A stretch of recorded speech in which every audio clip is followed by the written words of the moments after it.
So in this quick guide, I'm going to show you how you can fix no sound on your WhatsApp. The first thing is that you will need to turn off your do not disturb if you have turned this on. So it's to solve the issue. And so if you have connected the Bluetooth, make sure to turn off the Bluetooth first and try again. It might solve your issue. So next thing is that you need to toggle this off. You know, the silent mode is on right now, so make sure that silent mode is off. And you can also go to setting,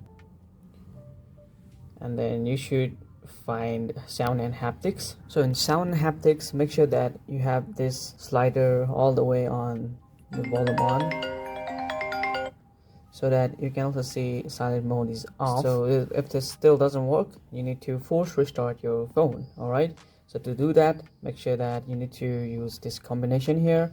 For this phone, I should use volume up, volume down, and then hold on power off button. So this is iPhone X. So depending on device model, it will be different. So you need to press power button until Apple logo appear. So there you go, it is booting. Lock the phone. Well, still doesn't solve.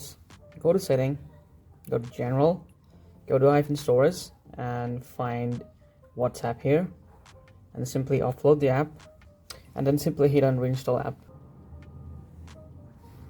Still, if this doesn't work for you, in worst case possible, you need to reinstall this application.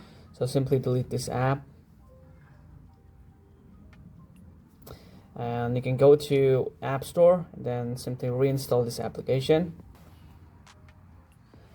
Then simply open the application once you guys have installed it, and log in with your phone number and password, whatever that you guys have used, and it should start working again. So this is how you should fix WhatsApp with no sound. And well, it's that simple. So thank you so much for watching. See you guys in the next WhatsApp tutorial. See you guys in the next one. Peace.